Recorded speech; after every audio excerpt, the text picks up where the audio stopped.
이제 후삼국 시대인데, 후삼국 시대가 시기적으로 신라 어느 시기예요?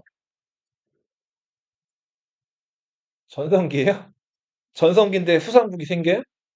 신라 망해갈 때죠. 근데 신라 망해갈 때라고 하면 진짜 너무 일차원적인 얘기고, 좀 공식적으로 우리 배운 표현은 어떤 시대예요? 하대죠, 하대. 신라 하대에는 어떤 일이 있었어요? 어느 왕 때부터요? 해공왕이 죽고부터죠. 해공왕이 진골 귀족이었던 뭐 김양상, 뭐 김경신 이런 사람들한테 죽고 선덕왕이 즉위하잖아요. 이 선덕왕 때부터가 신라 하대라고 불리죠. 신라 망할 때까지. 이 시기 나타나는 신라 시대 특징 두 타임 걸쳐서 얘기했잖아요. 치열하게 막 이거저거 있었잖아요. 뭐가 벌어져요? 왕위 쟁탈전. 뭐 헌정계, 균정계가 서로 죽고 죽이고 희강왕이 죽고 민해왕이 죽고 막 이런 일들이 있었잖아요. 그죠? 네. 자, 이 시기에 중앙에서 이렇게 정치가 안 되다 보니까 지방은 오죽했겠어요? 잘 안 됐겠죠? 자, 그래서 지방에서 도적들이 벌떼같이 일어나는데 붉은 바지를 입은 적고적의 난. 그리고 농민반란. 원종과 누구의 난? 애노의 난. 또 중앙 왕위정탈전에서 밀려난 원래 김주원이 왕이 됐어야 되는데 김주원이 북천에 물이 불어서 왕이 못 되잖아요. 김주원의 아들이었던 웅천주 도독 김헌창의 난. 자, 이런 류의 그리고 또 그 신무왕을 왕으로 즉위시킨 다음에 자기 딸을 신무왕에게 시집 보내기로 했는데 신무왕이 3개월 만에 죽으면서 자기 딸을 왕비로 못 집어넣게 된 장보고의 난. 자, 이런 반란으로 굉장히 어수선하고 혼란했던 게 신라 하대 분위기였단 말이에요. 자, 이때 육두품들은 신라 중대 때는 신문왕이라는 강력한 왕 옆에서 정치적인 뭘로 활약했어요? 조언자로 활약을 했었죠. 근데 신라 하대 때는 아무리 뭐 능력이 있거나 아니면은 개혁적인 생각을 왕에게 얘기를 해도 이게 먹혀요, 안 먹혀요? 안 먹히죠. 그래서 육두품들이 실망을 하고 숨어버렸죠. 산속에. 대표적으로 누가 있어요? 최치원. 남들이 백을 할 때 나는 몇을 한다? 천을 한다. 당나라 가서 장원급제 당당하게 하고 신라로 돌아왔는데, 자, 신라에서는 자기가 얘기한 개혁안 10가지 이런 거 여왕이 제대로 거들떠도 안 보고. 반면에 신라를 엎어버려야겠다. 반신라. 자, 역시 빈공과에 급제했던 최승우라는 이 사람. 이 사람은 그 후백제를 세운 견훤의 책사가 돼 오른팔이 됩니다. 그리고 최언위라는 사람. 이 사람도 빈공과 출신. 이 사람은 고려 왕건에게 신라 관리를 하다가 고려 왕건에게 이제 항복을 하죠. 최치원, 최승우, 최원이 다 성이 뭐예요? 최씨죠. 신라 하대, 신라 말의 삼최라고 불리는 천재들이에요.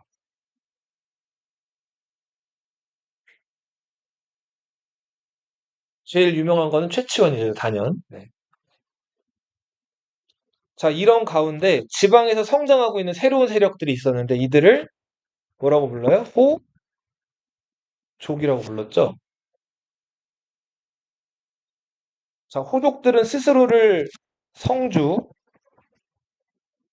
혹은 장군이라고 부르면서 지방에서 많은 땅, 토지를 가지고 노비를 데리고 있었죠. 땅을 많이 가지고 있으니까 중앙정부 서라벌에다가 세금을 내야 되는데 지금 중앙정부에서 왕위쟁탈전 일어나고 막 정신이 없는 상황인데 지방 호족들이 다 통제가 될까요? 안 되겠죠. 자, 요런 틈을 타가지고 세금도 안 내고 세금 안 내니까 자기 곳간에 점점 쌀이 쌓이겠죠. 이걸로 사람들을 먹이고 재우고 하면서 자기 부하로 만드는 거예요. 몰락한 농민들 이제 노비로 만들어가지고 이 노비한테 무기 쥐어주면은 자기를 위한 병사가 되는 거죠. 네. 반독립적인 중앙정부, 서라벌 신라 정부의 말을 안 듣는 반독립적인 세력으로 호족들이 성장하게 된다. 자, 뒤에 그림으로 가보세요.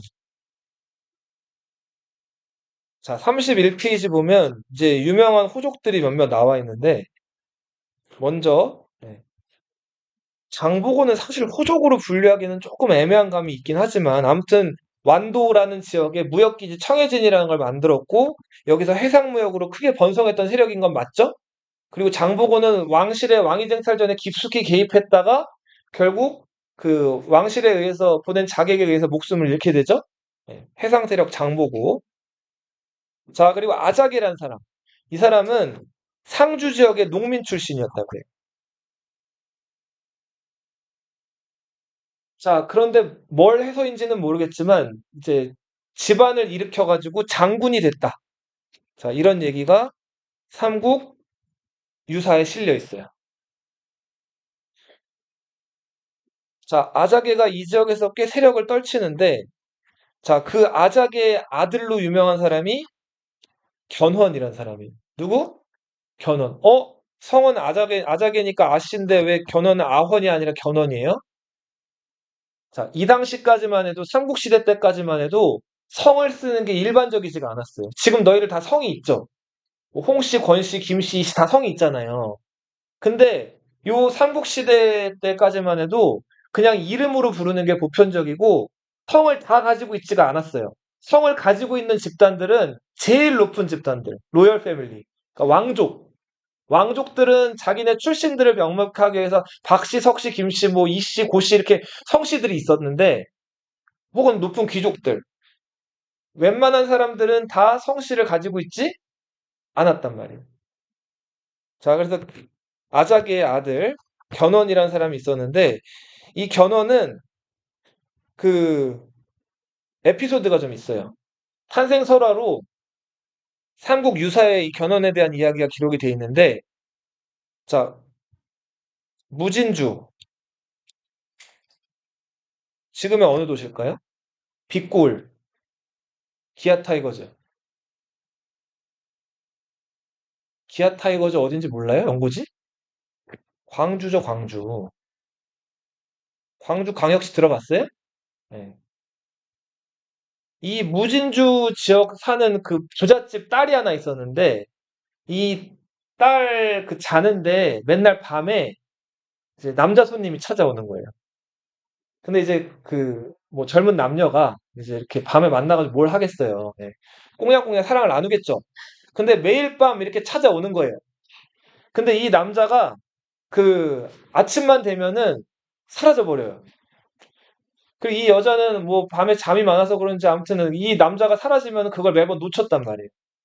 자, 근데 이 남자가 올 때마다 자주색 옷을 입고 왔는데 이 딸내미가 한 번은 이 정체를 이번에는 반드시 밝혀내고 싶어가지고 이 정체모를 자주색 옷 입은 남자가 왔을 때 꽁냥꽁냥 사랑을 나눈 다음에 그냥 잠들지 않고 그 남자 자줏빛 옷에다가 실을 꿰가지고 바늘을 여기다가 이렇게 옷에 꿰 놓는단 말이에요.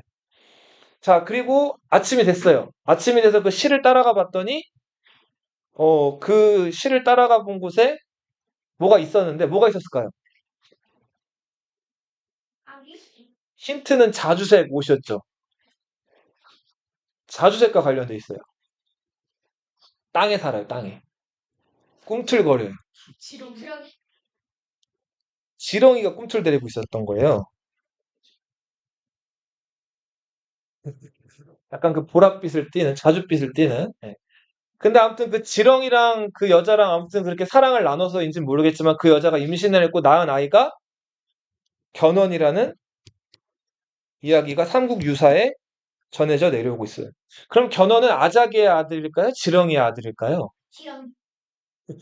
네. 이거는 뭐 아무튼 삼국 사기에는 아자기의 아들로 나와 있고 삼국 유사에는 지렁이의 아들로 나와 있는데 두 기록이 있으면 어느 기록이 더 신빙성이 있다고 받았어요. 삼국 사기의 기록이라 그랬죠.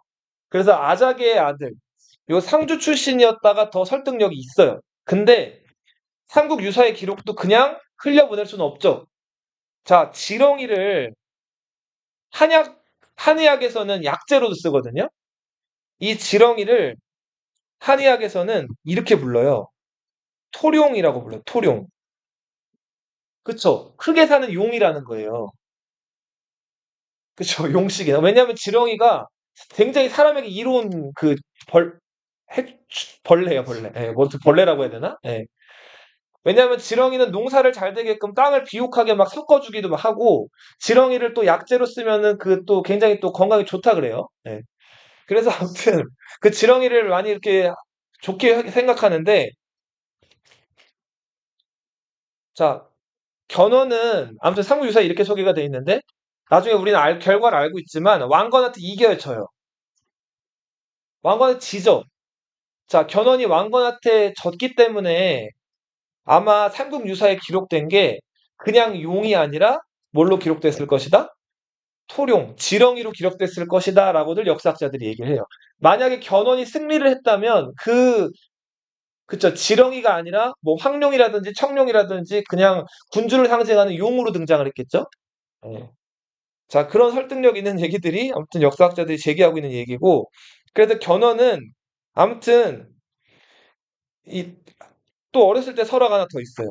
이 아자개의 아들로 그 어렸을 때 포대기에 이렇게 쌓여 있었는데 견훤 엄마가 이 그 견훤을 그 나무 아래다 두고 논일을 하고 있었어요. 밭에서 일을 하고 있었는데 아이가 없어진 거예요. 자, 근데 알고 보니까 호랑이가 그죠? 이 포대기에 쌓여 있는 아기 견훤을 채간 거예요. 그래서 이제 사람들은 견훤을 이제 꼼짝없이 먹혔구나 이렇게 생각을 했는데, 자, 호랑이를 찾아가 봤더니 호랑이가 뭘 하고 있었을까요? 견훤에게 젖을 먹이고 있었다 그래요. 자, 그렇게 해서 호랑이 젖을 먹고 자랐다는 이 아이가 견훤인데, 견훤은 그 호랑이 젖을 먹어서인지는 모르겠는데 굉장히 씩씩하고 용감했다 그래요. 남들보다 무력이 뛰어났다고 하는데, 그래서 신라에서 이 서라벌에서 그 비장, 비장은 제일 높은 장군은 아니고 이제 병사 한 50여 명 정도를 거느리는 그 말단 장군이라고 보시면 돼요. 그 비장에 임명이 됐다 그래요. 그리고는 당시 서남해 지역에서 도적들이 많이 들끓었는데 그 도적들을 격퇴하는 서남해의 방수군이 됐다 그래요. 자, 근데 견훤이 힘도 있었고 그러니까 남들을 제압할 수 있는 어떤 능력이 좀 있었기 때문에 자, 이 서남해 지역으로 갈 때 은근히 반란을 꾀할 마음을 가지고 갔다 그래요.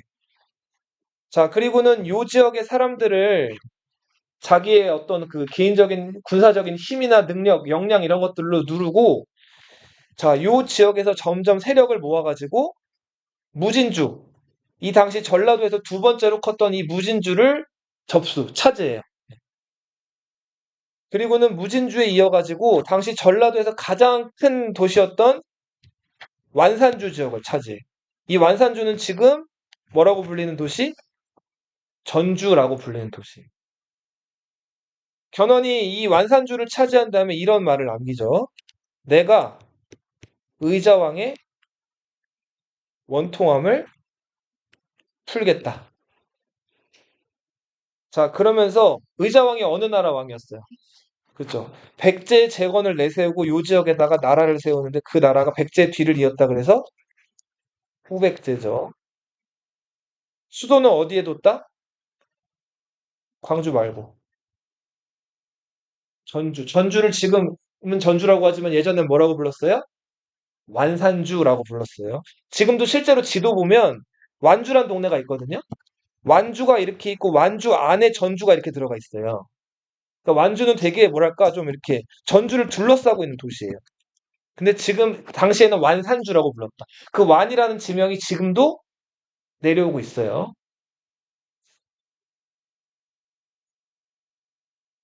자, 그리고 여기 지금 남한강, 북한강이 만나가지고 이렇게 흘러 들어가는 여기 지금 우리 서울이 있죠?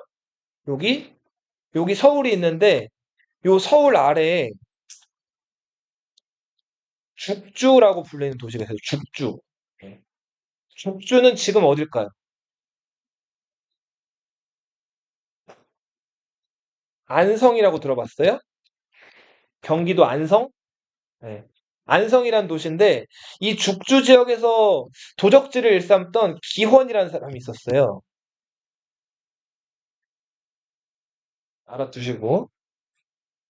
자, 그리고 이제 궁예 얘기를 좀 해볼게요. 궁예는 이 신라에서 버려진 왕실의 후예죠? 그죠? 자, 궁예가 쓸카니? 네. 신라 왕조. 근데 버려지는 과정에서 눈을 찔리죠? 네, 뭐가 돼요? 애꾸가 되죠? 이거 한쪽이 안 보이는데. 자, 신라에 대해서 감정이 좋았을까요? 좋지 않았을까요? 신라에 대해서 굉장히 적대적이었어요. 그래서 그 대구, 저기 영주라는 동네에 가서 그 부석사라는 절에 들어가서 자기 아버지 경문왕의 초상이 보였더니 그걸 칼로 어떻게 했다 그랬어요? 찔러봤다 그랬죠? 그랬더니 뭐 그 초상에서 경문왕의 눈에도 뭐 피눈물이 흘렀다. 이런 얘기가 전해져 내려오는데 신라에 그만큼 감정이 좋지가 않았단 말이에요. 궁예가 어렸을 때 자기를 구해줬던 유모 밑에서 유모가 엄만 줄 알고 10살까지 크다가 자 너무 궁예가 말을 안 듣는 거예요. 개구장이 진짜 무슨 천방지축으로 행동을 하니까 이 유모가 하루는 궁예를 불러다가 출생의 비밀을 다 알려줘요. 나는 네 엄마가 아니고 너는 신라 왕족의 왕자 출신이고 자 이렇게 얘기를 하니까 궁예가 그 얘기를 듣고 펑펑 눈물을 흘린 다음에 그 길로 자기를 키워준 유모한테 절을 하고 집 밖을 나와요. 그리고 궁예가 어디로 들어갔을까요? 절로 들어가요. 먹고 살 게 없으니까 산속에 있는 절로 들어가는데 세달사라는 절로 들어간다고. 자, 이 절로 들어가서 절에 들어가면 절밥을 먹여주니까 머리를 깎고 이제 스님이 되죠. 스님이 되면은 속세에서 쓰던 이름을 쓸 수 있어요, 없어요? 없죠. 이 이름을 버리고 새로 법명을 짓는데 그 법명이 이제 선종이라는 법명이었다 그래요. 자, 그러다가 궁예가 어느 날 스님들은 보통 그 밥그릇 들고 다니면서 이제 쌀 같은 거 시주 받죠. 그 스님들이 들고 다니는 밥그릇을 저 한글로 바리떼라고 부르죠. 한자로는 발우라고 불러요. 왜 그래서 템플스테이 같은 거 하면은 스님들 그 고기 먹으면 돼요, 안 돼요? 안 되죠. 채소랑 쌀 이런 것만 먹잖아요. 그리고 막 밥알 이런 거 남겨요, 안 남겨요, 스님들? 안 남기죠. 물 같은 거 말아가지고 이거 다 막 김치 같은 걸로 부셔가지고 다 먹잖아요. 그렇죠? 그렇게 먹는 스님들 그 밥그릇 나무 그릇을 바리떼라고 불러요. 어느 날 까마귀 한 마리가 날아와가지고 이 바리떼에 상아 네 조각을 떨어뜨리고 가요. 상아가 뭐예요? 코끼리 뿔이죠. 예, 보석처럼 여겨지는 귀한 건데 이 상아를 젓가락같이 생긴 상아 네 조각을 그 궁에 바리떼에다가 까마귀가 떨구고 가는데 자, 이 네 조각으로 된 상아를 연결해 볼게요. 자, 이렇게 생겼다 그래요. 이렇게. 자, 이게 무슨 자예요? 왕자죠. 예. 이때부터 궁예가 슬며시 내가 왕이 될 상인가? 자, 이런 생각들을 하게 됐다 그래요. 그리고 야심을 가지고 계속 이제 스님 노릇을 하던 거에 실증을 느낀 다음에 산 아래로 내려와 가지고 이제 자기가 뭔가 의지할 새로운 세력을 찾았는데 자, 처음에 눈에 들었던 세력이 죽주에 있었던 이 기원이라는 사람 밑이었어요. 그래서 처음에는 궁예가 이 기원이라는 사람 밑으로 들어가요. 근데 이 기원은 뭐 호족이라고 부르기도 좀 애매한 그냥 말 그대로 막장 도적이었어요. 백성들 보이면은 잡아 죽이고 뺏고 자 그런 산적 정도밖에 안 되는 인물이라 가지고 궁예가 여기에다 실망을 하고 죽주의 기원 밑에서 나와서 자, 조금 더 큰 도시로 가요. 자, 신라시대 때 오소경 중에 하나, 5개 작은 수도 북원경이라고 불렸던 원주로 가는데, 이 원주 지역의 당시 세력가는 양길이라는 사람이었어요. 자, 궁예가 이 양길 밑으로 들어가서, 자, 양길은 이 당시에 땅도 많이 가지고 있고, 군대도 꽤 많이 가지고 있는 호족이었는데, 양길 밑에서 장군 노릇을 하면서 주변 지역을 공격해 들어가서 차지하기도 하고, 공을 많이 세워요. 그리고 양길로부터 신임을 얻은 다음에, 여기 태백산맥 너머에 저 멀리 있는 동해바다에 이도시를 가요. 자, 여기 명주라고도 불렸고, 지금은 뭐라고 불리는 도시? 강릉에 간단 말이에요. 강릉에 갈 때 대리구간 군사가 600여 명 정도였는데, 궁예가 자기 군사들한테 굉장히 친절하게 잘했다 그래요. 자기가 장군이지만 자기가 이끄는 그 병사들이랑 같이 먹고, 같이 자고, 같이 행군하고, 병사들 아프거나 어려운 일 있으면 잘 돌봐주고, 그래서 병사들한테 굉장히 인기가 많았던 그 장군이 궁예였고, 자, 그리고 강릉에 가면서부터 가는 도중에 있던 백성들이 어려움에 처해 있으면 군량을 나눠주기도 하고 하면서 백성들에게 많은 민심을 얻으면서 이때부터 궁예가 저 사람은 살아있는 부처다, 생불이다, 이런 소리를 들었다 그래.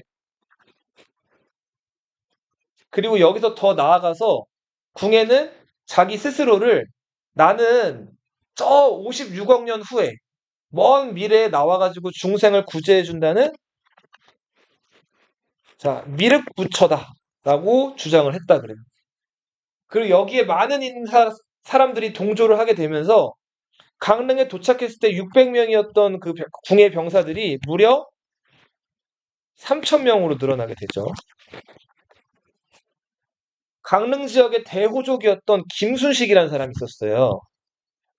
이 김순식이 이때 궁예에게 그 강릉 성문을 열어주면서 항복을 하게 돼요.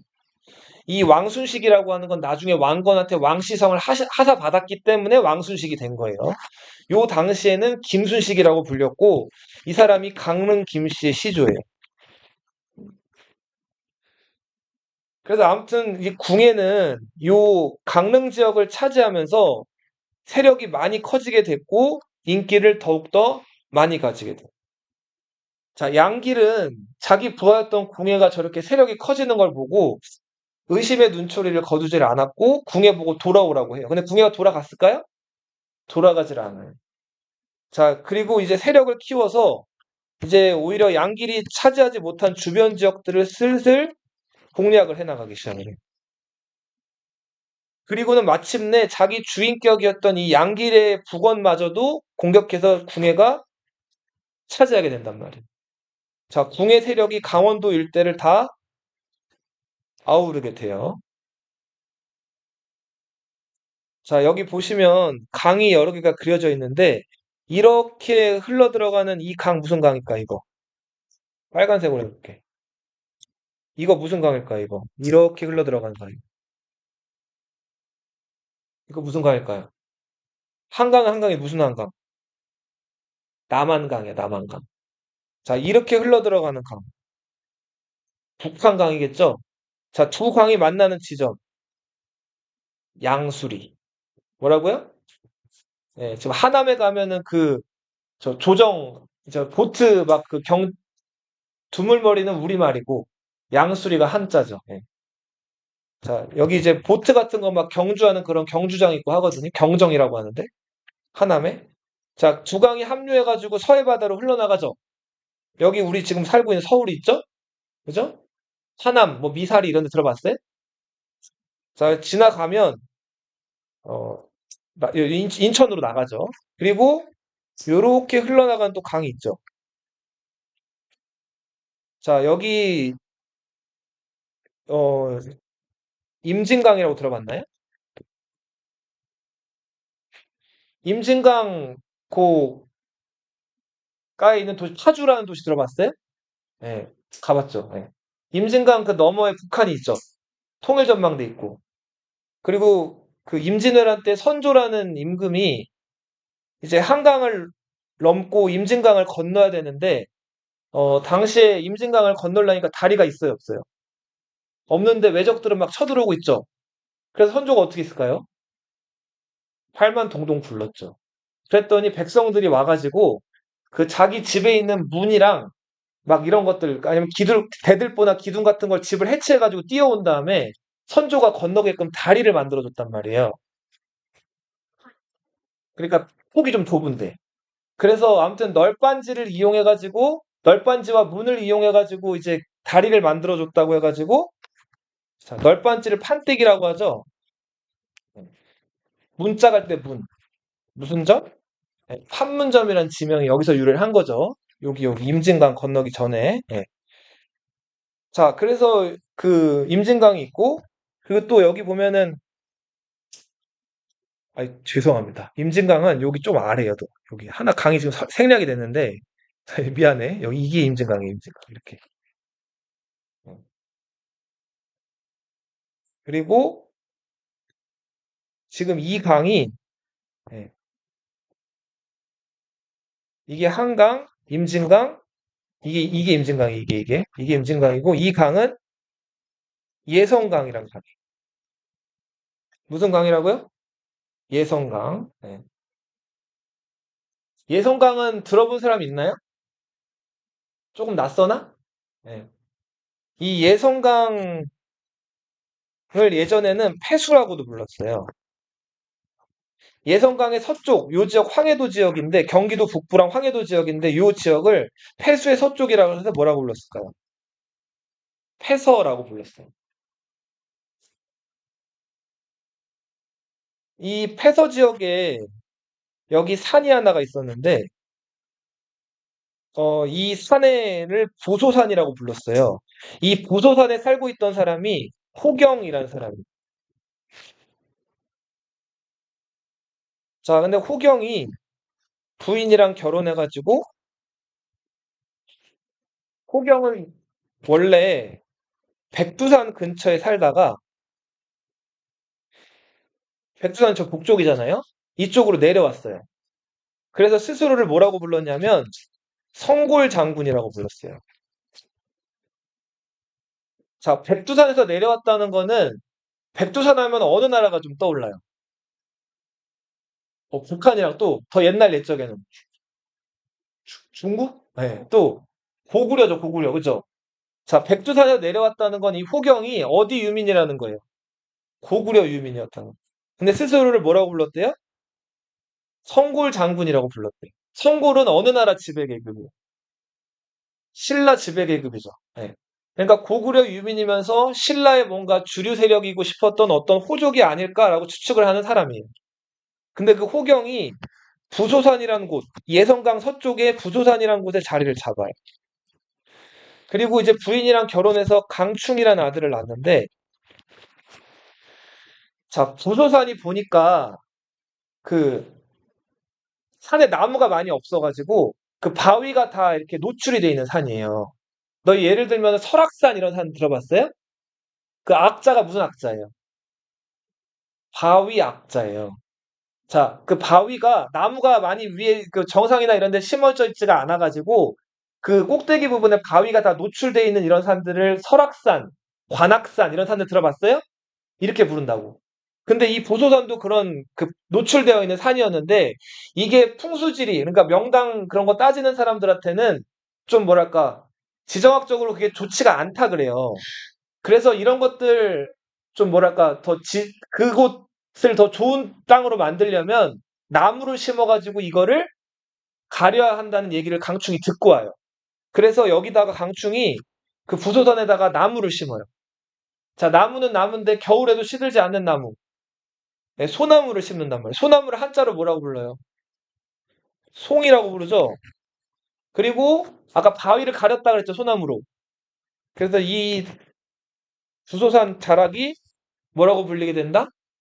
송악이라고 불리게 돼요. 송악. 네.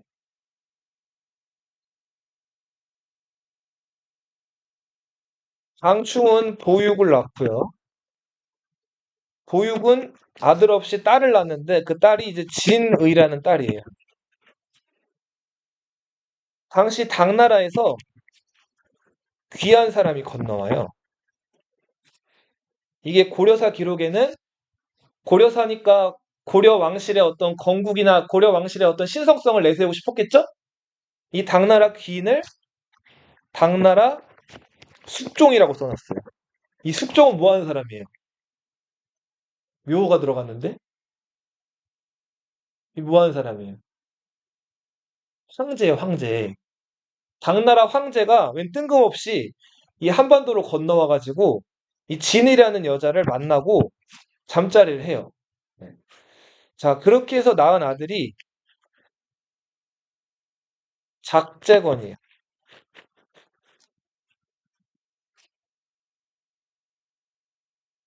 자, 작재건은 이제 나이가 먹어가면서 그리고 당나라 귀인은 이 진이랑 결혼해가지고 진이를 임신시켜서 이제 진이가 이제 작재건을 낳는데 이 아이 낳은 거 보자마자 당나라 귀인은 당나라로 당나라 황제니까 당나라로 돌아가 버려요. 근데 작재건이 커가면서 자기 아빠가 누군지 궁금했겠죠. 그래서 엄마 진이한테 우리 아빠 누구예요? 하고 물어봤단 말이에요. 근데 엄마 진이가 너희 아버지는 저 당나라 황제셔. 자, 그래서 작재건이 자, 배를 타고 바다 건너서 이 자기 아빠를 만나러 가요. 자, 만나러 가는데 이 당시 태풍이 막 불어가지고 그 태풍이 막 불어서 배가 막 뒤집어지려고 하는 거예요. 자, 당시 그 배에 있던 사람들이 점을 쳐봤더니 그 이 작재건을 배에서 내리게 해야 된다는 거예요. 예. 그래서 그 당시 작재건이 어쩔 수 없이 자기 가지고 있던 무기, 작재건이 활을 잘 쐈다고 하는데 활이랑 화살 같은 것들을 가지고 그 바다 한가운데서 배에서 내려요. 자, 배에서 내린다는 건 곧 뭘 의미해요? 죽는다는 걸 의미하죠. 근데 배에서 탁 내려서 물에 푸덩 빠질 줄 알았는데 봤더니 뭐가 있었을까요? 아래. 돌이 있었어요, 돌이. 그 돌 위에 탁 섰어요. 자, 알고 보니까 용왕이 거북을 보낸 거예요. 진짜, 네. 고려사의 기록이에요. 예. 그래서 아무튼 용왕이 이 작재건한테 당신 활 잘 쏜다는 얘기를 좀 내가 들었는데, 어, 내가 아무튼 당신을 살렸고, 내가 좀 스트레스 받는 일이 있는데 이걸 좀 해결해 달라 그래. 예. 뭘 해결해 달라고 하냐면 그 하늘에서 부처님 비슷한 뭔가가 내려와 가지고 계속 노래랑 춤을 춘대요. 그래서 내가 시끄러워서 못 살겠대요. 근데 알고 보니까 저 부처님이 아니라 여우라는 거예요. 여우가 치성광 열애, 그러니까 열애 부처로 둔갑을 해가지고 내려와서 지금 내 귀를 시끄럽게 하고 사람들을 현혹시키니까 저 여우가 내려왔을 때 당신 활 잘 쏘니까 저 여우를 쏴서 맞춰달래요. 자, 그래 작재건이 용왕 말을 듣고 알겠습니다. 나 살려주셨으니까 기다리고 있다가 자, 그 부처로 가장한 여우가 내려왔을 때 이걸 활로 쏴가지고 이 여우를 죽인단 말이에요. 자, 용왕 입장에서는 어때요? 고맙죠? 자기 딸을 작재건에게 시집 보내죠. 용녀라고 기록되어 있어요. 용녀. 자, 그리고 작재건이 이제 용녀와의 사이에서 아이를 낳는데 끝에 건자가 들어가는 이름을 지으면은 이제 3대에 걸쳐서 건자라는 이름이 들어가게 되면은 자손이 크게 번창하고 나라를 세울 거라는 거예요. 그래서 아들 이름을 자, 용왕의 딸을 통해서 낳은 아들이잖아요. 그래서 아들 이름을 용건이라고 지어요.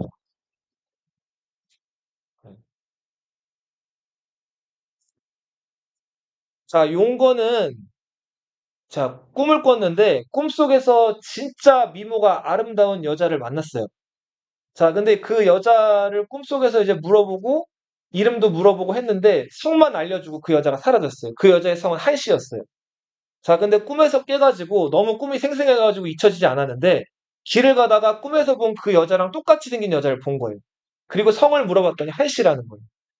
자, 용건이 얼른 그 여자 한씨랑 결혼을 하죠.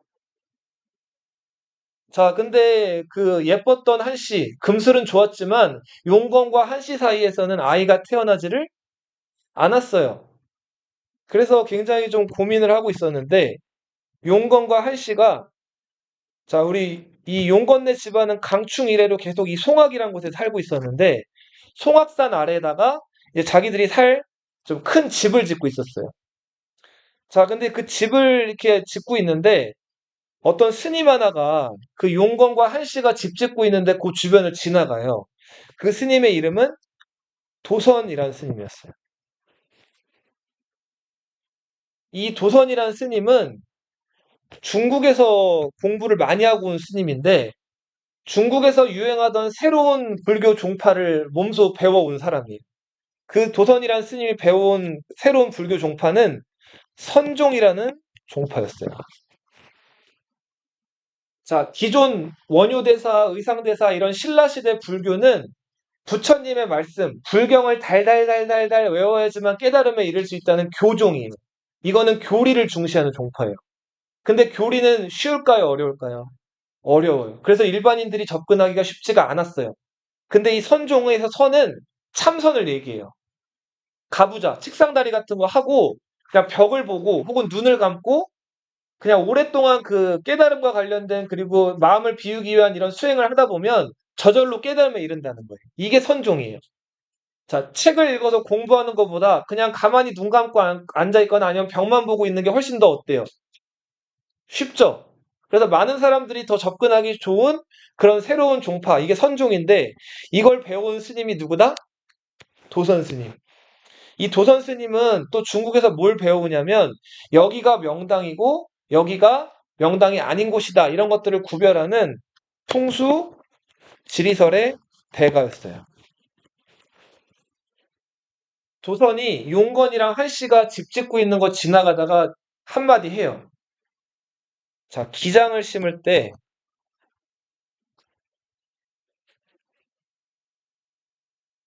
콩을 심었구나. 기장은 혹시 너희 그 엄마들이 잡곡밥 해줄 때 그 알죠? 예, 노란 거. 예. 그 잡곡인데 이거 심을 때 콩을 심었다는 거예요. 그러니까 집 제대로 졌다는 거예요, 못 졌다는 거예요. 못 졌다는 거죠. 그래서 용건이 불이 나게 도선을 쫓아가요. 스님, 그러면 어떻게 집을 져야 되죠? 자, 6 곱하기 6 몇이에요? 36칸의 집을 지으라는 거예요. 그죠? 겁나 넓은 집을 지으라는 거예요. 당시 6 곱하기 6, 36칸에 해당하는 집은 훗날 뭘 상징할까요? 궁궐을 상징해요. 자, 이렇게 해서 이 36칸의 집을 용건과 한씨가 짓게 되는데, 그러면 그 집을 지으면 어떻게 될까 했더니, 내년에 아이가 생길 거라는 거예요. 그러면 그 아이의 이름도 너희 아버지 작재건, 네 이름 용건, 깔맞춤으로 그 아이도 이름을 뭐라고 적어라? 건으로 지으라는 거예요. 자, 그렇게 해서 용건과 한씨가 집을 짓고 나서 1년 만에 딱 진짜 이 스님 얘기대로 아이를 가지게 되는데 그 아이 이름이 건이고 성을 왕씨를 붙여주죠. 훗날 왕건이 삼국을 통일하고 나서 자, 그래도 이제 왕이 된 거잖아요. 그러니까 그 자기 위에 계보나 이런 것들 다 성을 또 통일을 해야겠죠. 그래서 자기 아버지 용건을 융이라는 이름을 붙여서 왕융이라고 부르게 돼요. 자, 근데 아무튼 이렇게 해서 왕건이 태어나게 됐고 도선이 이 용건과 한씨에게 36칸 집을 지으라고 귀띔하면서 이런 말을 또 남겨요. 자, 16년 후에 왕건이 17살이 될 때 내가 여길 다시 찾아올 거라고 송악을 찾아와서 이 왕건에게 여러 가지들을 알려줄 테니까 그때까지 기다려라. 그리고 왕건이 실제로 17살이 됐어요.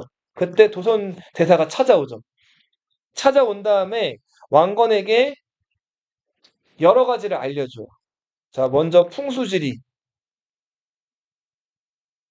싸움에서 유리한 지형을 장악하는 방법, 싸움에서 이겨야 되는데, 자, 이런 것들에 대해서 전수를 해준단 말이에요. 도선이 왕건에게 전달했다는 이 비밀 기록을 도선 비기라고 불러요. 도선의 비밀 기록. 자, 그래서 17살이 된 왕건은 이 도선으로부터 많은 것들을 배우고 학습한 다음에, 자, 안 그래도 좀 뭐랄까, 총명했던 아이가 더 똑똑해진다. 자, 근데 볼게요. 진짜 말 같지도 않은 얘기죠. 지금 말씀을 드려놨지만, 진짜 무슨 뭐 신화나 전설이나 같은 데 나올 법한 얘기들이잖아요. 뭐, 뭐 당나라에서 갑자기 귀인이 건너왔고, 뭐 용왕을 만났고, 용녀, 뭐 그 여우를 쏴 죽였고 이런 얘기들 했죠. 근데 여기서 지금 공통적으로 등장하는 게 역사적으로 해석을 해볼게요. 지금 개- 당나라에서 사람이 왔다고 했죠. 그죠? 그리고 당나라에서 사람이 왔다는 거는 어떻게 올까요? 배 타고 온단 말이에요.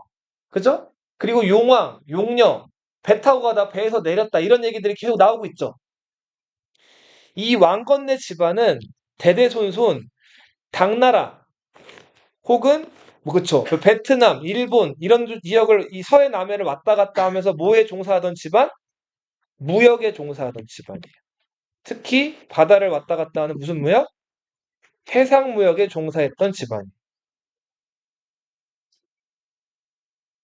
일찍이 이 바닷길이나 이런 것들을 많이 알았고 이 폐서 지역에 뭐 정주라든지 신천이라든지 여러 지역들이 있는데 그 지역을 대표하는 가장 강력했던 호족은 소나무가 바위를 감춘 송악의 이제 근거지를 둔 왕건 세력이었다. 자, 근데 궁예가 이 지금 강원도랑 경기도 일대에서 너무 세력을 크게 떨치니까 패서부족들이 오들오들 떨었어요.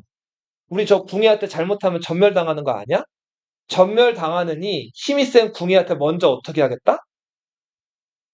항복을 하겠다고 한 거예요. 그래서 이 패서호족들, 왕건의 아버지 왕융을 중심으로 해서 패서호족들이 뭉쳐가지고 궁예에게 항복을 해요. 자, 그렇게 해서 궁예는 예성강 서쪽에 이 패서부족들을 끌어안으면서 어마어마하게 큰 땅덩어리를 차지하게 된다고. 그래서 후백제 견훤에 이어서 이 지역에다가 나라를 세우는데 그 나라가 후고구려. 갔다 와. 네. 자, 그렇게 해서 후고구려가 세워지는데 연도만 좀 알아두세요. 후백제 900년, 후고구려가 1년 있다가 901년에 세워져. 자, 신라는 진성 여왕이 죽고 헌강왕의 서자라고 알려져 있는 효공왕. 자, 이런 왕들이 계속해서 영거푸 즉위하는데 능력은 없고 술 마시고 노는 것만 좋아하는 왕들이. 그러다가 효공왕이 죽으면서 자식이 없었어요. 자, 이때 새로운 왕이 즉위하는데 원래 신라 왕들은 계속 내무왕 이래로 성이 무슨 성씨였어요? 김씨였죠. 신덕왕이 즉위하는데 성이 박씨였어요. 왕실의 성이 어떻게 된 거예요? 바뀌었죠. 그만큼 신라가 뭔가 지금 안정적이지가 않았다는 거죠. 자, 그리고 신덕왕 뒤를 이어서 경명왕, 경혜왕, 영거푸, 박씨 왕들이 즉위하게 된단 말이에요. 자, 이렇게 지금 막 왕실의 성씨도 바뀌고 지금 나라꼴은 말이 아니고 영토는 지금 많이 줄어들었던 이런 나라가 신라였고요. 자, 이 전라도와 충청도 일대 호족들의 지지를 받아서 백제 재건을 내세우면서 들어선 나라가 후백제. 자, 그리고 벌어진 신라 왕족의 후예, 궁예라는 사람이 미륵 신앙을 내세워서 미륵 하생, 나는 미륵이 실제로 인간들이 사는 세계로 내려온 것이다라고 주장하면서 많은 사람들의 인기를 끌어모았고 왕건 세력, 패서 후족들의 세력의 지지를 얻어낸 후고구려의 궁예, 후삼국이 수립이 됐다. 자, 여기 보시면 요거 좀 쓸게요. 앞으로 넘어가서 궁예와 견훤이라는 두 영웅이 후삼국의 시작을 알린다. 왕의 아들로 태어나죠. 네, 경문왕. 헌안왕의 아들로도 알려져 있는데. 죽을 고비를 넘기죠. 그래서 뭐가 돼요? 애꾸가 되죠. 세달새에서 승려가 되죠. 까마귀가 바리 때 뭘 떨어뜨렸다 그랬어요? 상아를 떨어뜨렸는데 그게 왕자였다 그랬죠. 아니 세달새에서 요 아래다 써야겠네요. 왕자는.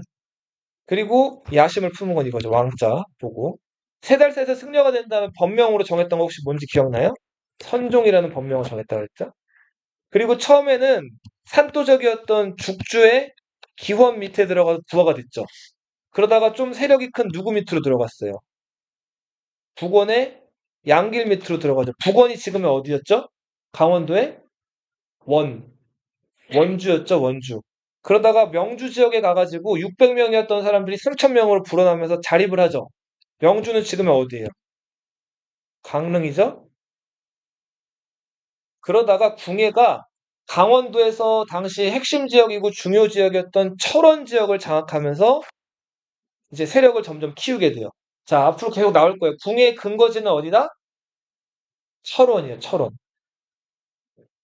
자, 그러다가 예성강 서쪽, 패서호족의 대표였던 해상무역으로 돈을 많이 벌었던 왕건 세력이 궁예에게 의탁을 하게 돼요.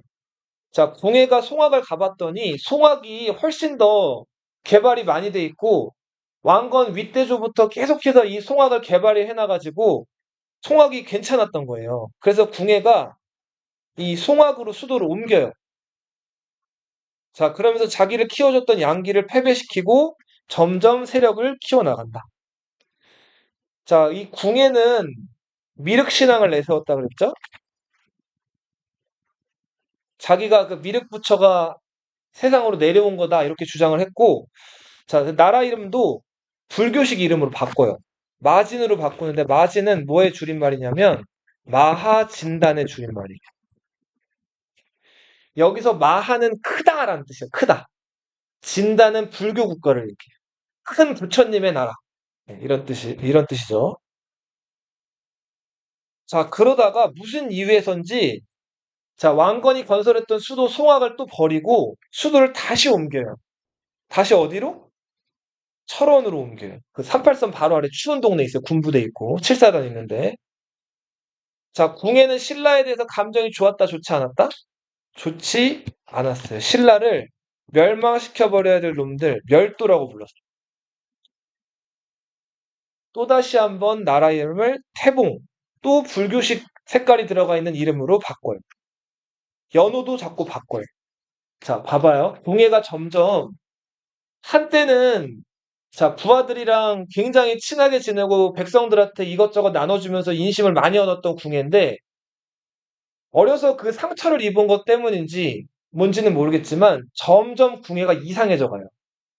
자, 삐뚤어져 가는데 일단은 기존의 불교 교리나 이런 것들을 무시하고 자기가 자꾸 부처님이라고 주장을 해요. 그러니까 예를 들면 지금 교회를 가는데 교회가 있는 목사가 자기를 자꾸 하나님이라고 하는 거예요. 자, 그럼 돼야 안 돼요? 또한 사입이죠. 자, 점점 스스로를 미륵 부처라고 하고 나는 미륵이 내려온 하늘로 세상으로 내려온 것이다. 미륵 하생. 그리고 궁예가 뒷짐을 지고 하늘을 바라봐요. 자, 그러면서 깊은 생각에 잠기는데 그러다가 갑자기 자기가 그 의심하는 사람 얼굴을 딱 봐요. 자, 이거를 궁예의 마음을 꿰뚫어 보는 방법이라고 해서 뭐라고 해요? 관심법이라고 해요. 그리고 이 마음에 안 드는 사람 마음을 꿰뚫어 봤다면서 너 반란하려고 했지? 뭐라고 한 다음에 이 사람을 죽여요. 폭정이 시작이 된 거예요. 사나울 폭자죠.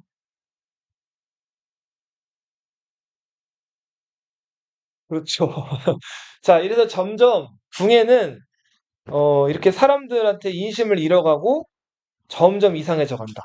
자, 근데 궁예 밑에서 납작 엎드려서 자기 어떻게 보면 근거지라든지 모든 것들을 궁예에게 바치고 궁예 밑에서 장군으로 임명돼 가지고 차곡차곡 세력을 키워가고 있던 사람이 있어요. 그 사람이 왕건이죠. 부상이라고 하는 건 다치는 게 아니라 이렇게 떠오르는 걸 얘기해요. 자, 왕건은 네. 자, 요거 오늘 마지막으로 얘기하고 마칠게요. 자, 이렇게. 자, 여기 보시면은, 어, 호백제 견훤은 고향이 아까 어디라 그랬죠? 고향. 그 삼국 유사에 실려 있는 이야기. 삼국 사기에 실려 있는 공식적인 고향. 아자개가 어디 출신이라 그랬어요? 상주 출신이라 그랬죠. 상주가 어느 도에 있어요? 경상도가 왜 경상도예요? 경주랑 상주가 유명한 도시라서 경상도예요. 그래요. 전라도는 왜 전라도예요? 전주랑 나주가 중요한 도시라서 전라도예요. 강원도는 왜 강원도예요? 강릉이랑 원주. 그래, 맞아. 충청도는 충주랑 청주. 그래, 맞아요. 평안도는 평양이랑 안주예요, 안주. 네. 황해도는 황주랑 해주. 함경도는 함흥 있죠, 함흥. 이성계 고향. 함흥이랑 경성이란 동네가 유명해서 함경도예요. 자, 근데 암튼 이 견훤은 원래 상주 출신인데 호백제를 지금 전라도 지역에 와가지고 세운 거죠. 자기 연고지에 아니에요. 아니죠. 연고지가 뭐예요, 연고지? 태어난 곳이나 자기 그 근거지를 얘기하죠.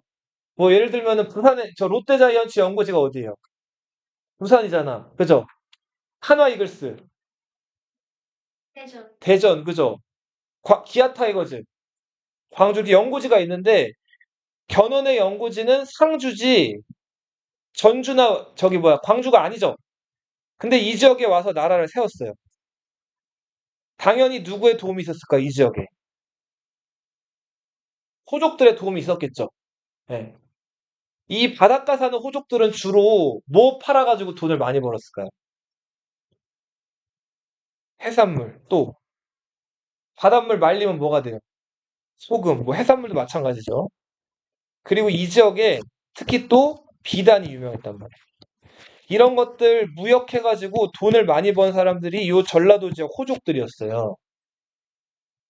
근데 이 문제는 견훤이 이 호족들 지원을 받았는데 군대를 키우고 유지하려면 돈이 많이 들어가죠. 근데 이 호족들한테 잘해주지는 않고 계속 일방적으로 세금만 많이 걷어갔단 말이에요. 나빴죠? 그러니까 호족들이 이 견훤을 좋아할 리가 없죠.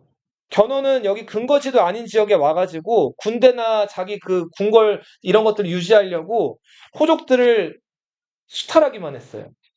호족들을 잘 끌어안지를 못했다고. 자, 그래서 이 지역 호족들이 반발이 심했는데 왕건의 첩보망에 이게 들어와요. 그래서 왕건이 원래 왕건네 집안이 뭐 하던 집안이라고 했죠? 해상무역하던 집안이라고 했죠? 배를 잘 탄단 말이에요. 요 패서 지역 호족들 도움을 받아요. 정주 지역 호족 도움을 받아가지고 배를 많이 만든 다음에 배를 타고 우회하죠. 그래서 이 지역을 공격을 해요. 견훤 입장에서는 전혀 예상치 못한 곳에서 뒤통수를 맞아요. 그래서 이 후방을 뺏긴단 말이에요. 자, 이 지역을 비단이 많이 난다고 해서 비단 금자 써가지고 금성이라고 불렀어요. 이게 비단 금자예요. 근데 왕건이 배를 타고 이 지역을 쳐들어가서 이 지역을 차지해요.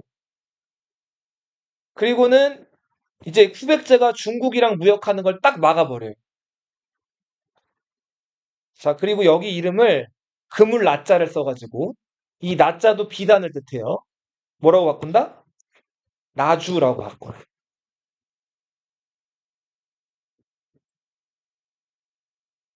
송악 옆에 정주라는 도시가 있었는데 왕건이 34살까지 결혼을 안 했거든요. 근데 이때 왕건에게 배를 만들어주면서 왕건이 나주 쳐들어갈 때 큰 공을 세웠던 집안이 정주 가문이에요. 정주의 호족이었던 유청궁이란 사람의 딸이 왕건이랑 이때 결혼을 해요. 자, 그 사람이 왕건의 첫 번째 부인 신예왕후 유씨예요. 이 집안은 왕건네 집에 뭐 해줬다고요? 왕건한테 배를 만들어준 정주의 호족이었어요. 왕건이 여기 나주 지역을 차지하죠?